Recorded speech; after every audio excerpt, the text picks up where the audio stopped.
Vamos falar um pouquinho sobre os movimentos na Câmara dos Deputados, antever o que pode acontecer nas próximas semanas. A decisão na Câmara dos Deputados de suspender o deputado Gilvan da Federal é vista como uma oportunidade para minimizar a pena para o deputado Glauber Braga na votação em plenário.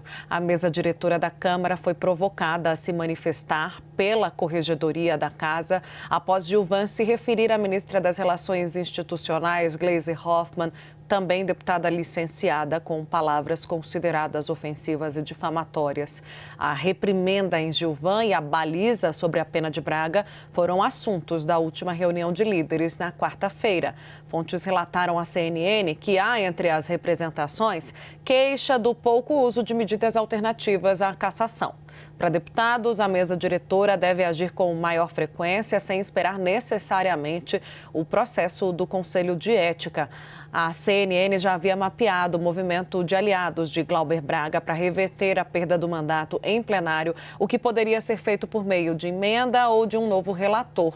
Por exemplo, a Comissão de Constituição e Justiça rejeitou na terça o recurso apresentado pelo deputado contra a decisão sobre o processo de cassação do seu mandato no Conselho de Ética. Com essa rejeição, o processo segue para análise do plenário, onde só vai ser pautado no prazo de 60 dias, de acordo com o presidente da Casa, Hugo Mota.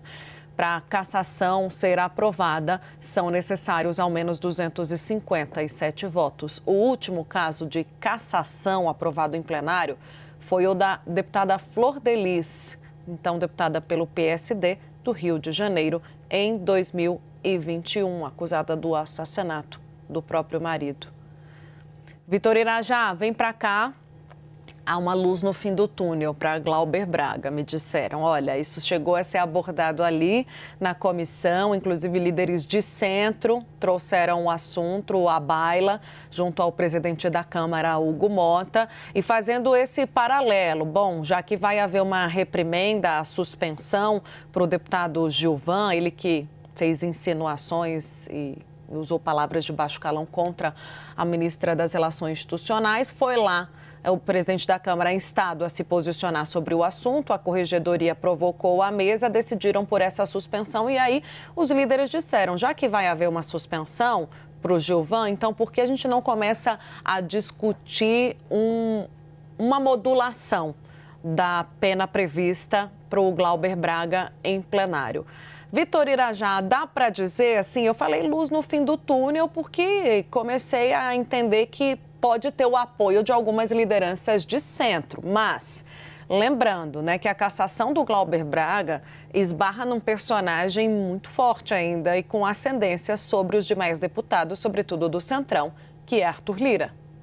Pois é, né, Tainá? E o grande desafio de Glauber Braga nesse momento é exatamente a estrutura e o modus operandi do próprio PSOL. Isso porque tanto o PSOL quanto o Novo, por exemplo, cada um ali com as suas particularidades ideológicas, são partidos que preferem, pelo menos, ter uma agenda própria, né? Mesmo tendo, por exemplo, sendo contemplado com o Ministério, o PSOL, na verdade, ele age de uma maneira bastante independente. Tanto que ele surge, né, na verdade, como uma dissidência do próprio PT, exatamente como uma oposição mais à esquerda, uma oposição crítica ao próprio governo Lula, né? Então, o que, na verdade, é o grande desafio hoje do PSOL como partido é exatamente apurar a sua capacidade de articulação e exatamente cumprir também com acordos, né? Porque essa é uma grande dificuldade por parte do PSOL. O PSOL, por exemplo, muitos parlamentares do PSOL votaram contra propostas do governo e né, são contrários de uma forma completamente aberta e pública a propostas enviadas pelo governo, como foi o caso, por exemplo, da proposta envolvendo uma série de revisões fiscais apresentada pelo ministro da Fazenda, Fernando Haddad, né? Muitos deputados vocalizaram de uma forma bastante expressiva contra essa proposta e o PSOL, na verdade, tem esse desafio de conseguir manter um diálogo mais franco com parlamentares mais ao centro, exatamente para situações como essa, haja pelo menos inclusive uma isonomia de comportamento por parte, por exemplo, dos responsáveis, né? Tanto, por exemplo, da Comissão de Ética, quanto, evidentemente, também dos demais deputados que ratificam ou não um possível processo de cassação. Então, o grande desafio, de fato, é esse.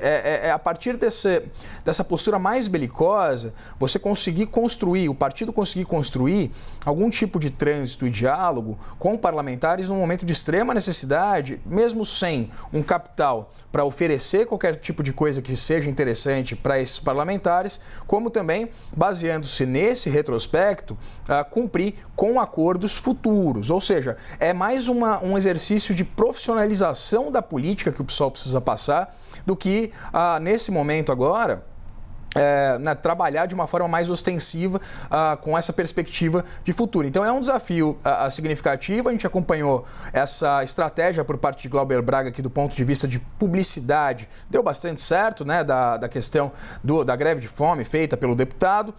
Ganhou bastante visibilidade por parte da sua causa e do processo de cassação dele. Agora, é esse o grande desafio, né? A política ela é feita de duas vertentes, tanto a ação, as falas dos parlamentares, evidentemente os gestos, mas também as articulações de bastidores.